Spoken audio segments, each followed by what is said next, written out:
किसान साथियों राम राम। आशा करता हूँ आप सब ठीक ठाक होंगे। साथियों, आज हम चर्चा करेंगे गेहूं और चने के ऊपर।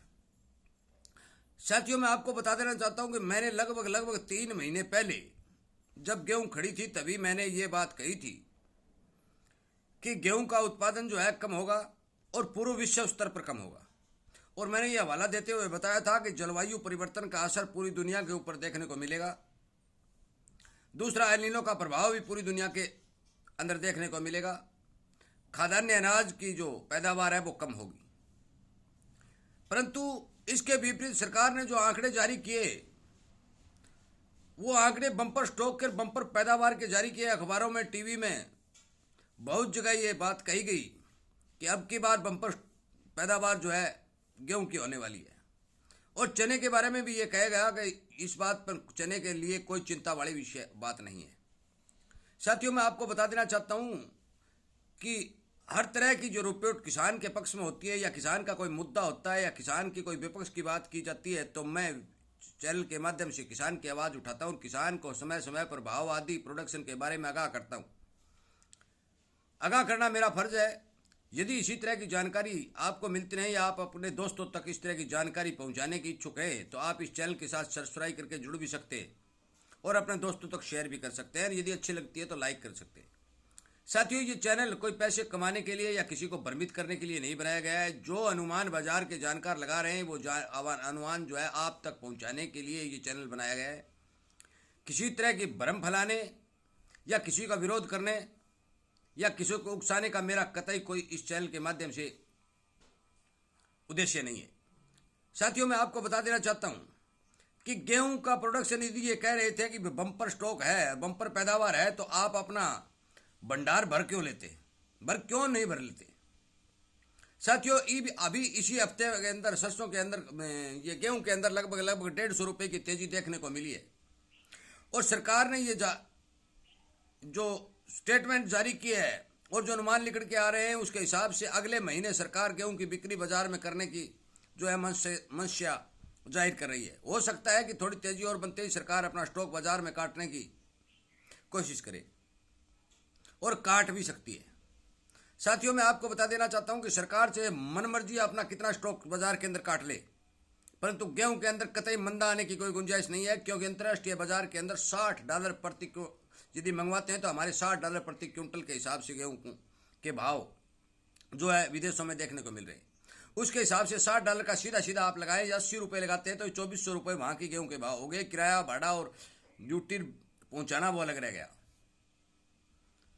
साथियों, बहुत पिछले कई सालों में विदेशों में भी अंतर्राष्ट्रीय स्तर के ऊपर गेहूं के मंदे दाम चल रहे थे।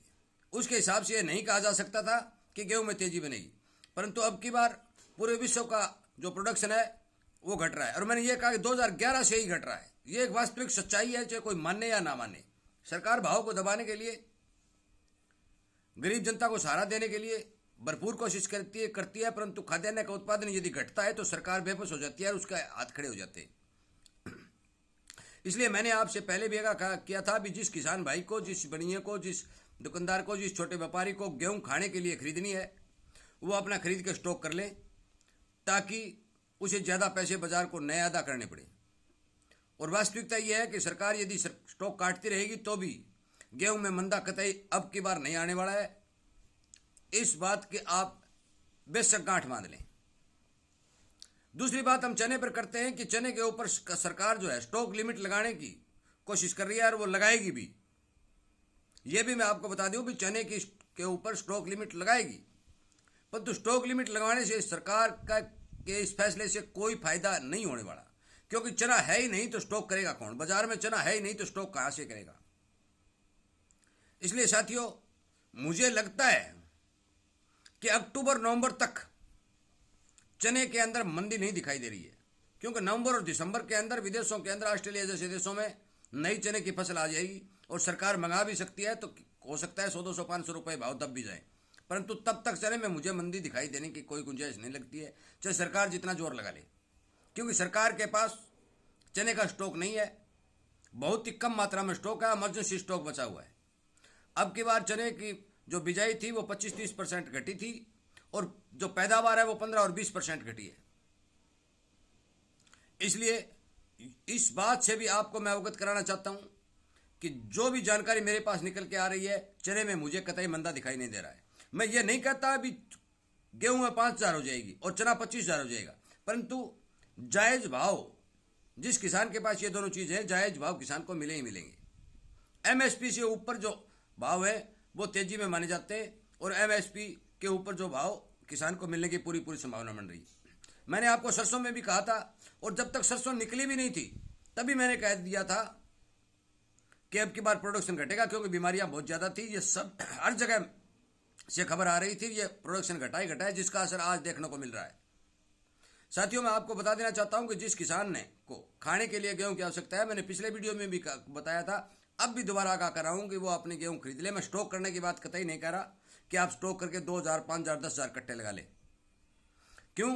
क्योंकि खाद्यान्न वस्तुओं के ऊपर सरकार का पूरी तरह से अंकुश होता है, सरकार का पूरी तरह से चाबुक चलता है, और उस चाबुक के चलते सरकार कुछ भी कर सकती है, कितनी भी सब्सिडी देकर बाजार में अनाज बेच सकती है, परंतु सरकार बेतहाशा तेजी गेहूं के अंदर नहीं बनने देगी। परंतु नुकसान जो जिस किसान के पास गेहूं पड़ा है उस किसान को नुकसान नहीं होगा। यही हालत चने में है। साथियों, चने के भाव अच्छे चल रहे हैं। मंडी आदमपुर के भाव तो आपने देखे थे, 7,500 से प्लस चले गए थे।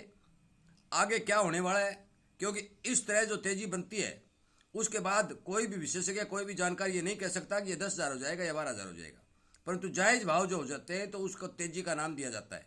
इसलिए कृपया करके इस बात पर ध्यान दें कि जिन किसान भाइयों के पास चना पड़ा है वो यदि ये भाव मिल रहे हैं तो आप बेच भी सकते हैं, यदि आपकी क्षमता है रखने की तो आप रख भी सकते हैं। परंतु बाद में यदि थोड़ा बहुत मंदा आएगा तो फिर बाद में ये कमेंट करेंगे कि ताऊ जी आपने कहा था कि चने में बम्पर से तेजी बनेगी, आज मंदा आ गया। ये ऐसा नहीं होता, तेजी बन चुकी है, जायज भाव मिल रहे हैं। जिस किसान को चना बेचना है या फिर इंतजार करना है वो अपने विवेक से, अपने मर्जी से बाजार के ऊपर पूर्ण रूप से नजर रखकर ही करें। गेहूं के बारे में मैंने आपको बता दिया कि अभी भी मंडियों में 100-150 रुपए की तेजी दिखाई देने लग गई है। सरकारी खरीद भी चली है, पर सरकार के पास अब गेहूं नहीं जाएगी। क्यों नहीं जाएगी? कि मंडियों के अंदर भाव ज्यादा मिल रहे हैं, किसान सरकार को गेहूं कतई नहीं देगा। जो भी गेहूं के मिल रहे हैं उनके पास, जो आटा बनाने वाले उनके पास भी पूरा स्टॉक नहीं है, स्टॉक ही है उनके पास भी स्टॉक नहीं है। सरकारी गोदाम है, जो भी जितनी क्षमता सरकार ने ये कही थी कि हम इतनी गेहूं खरीदेंगे, वो लक्ष्य पूरा नहीं होने वाला है।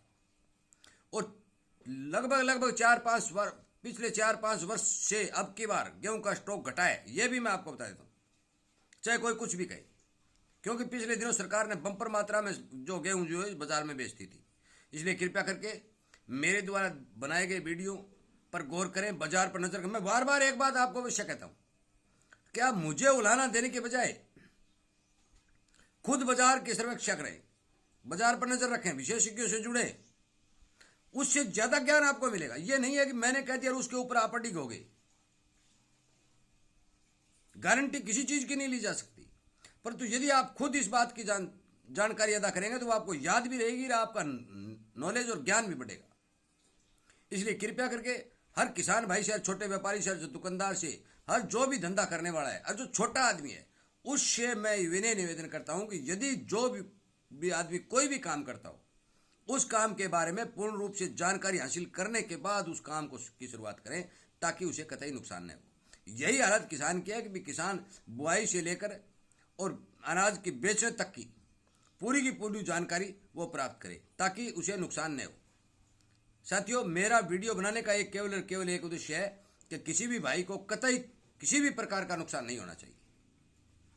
इसीलिए मैं आपको बार बार आगाह भी करता हूं और ये कहता हूं कि भाई यदि आपको इसी तरह की जानकारी चाहिए या अपने दोस्त तक पहुंचनी चाहिए, इस बात के आप इच्छुक हैं, तो चैनल के साथ जुड़े, सब्सक्राइब करें। कई बार क्या होता है कि किसान की आवाज उठाने के लिए संगठन की आवश्यकता होती है, तो संगठन को यदि आप बढ़ाएंगे तो क्या होगा कि सरकार तक वो बात जल्दी पहुंचेगी, उस पर ज्यादा अमल होगा।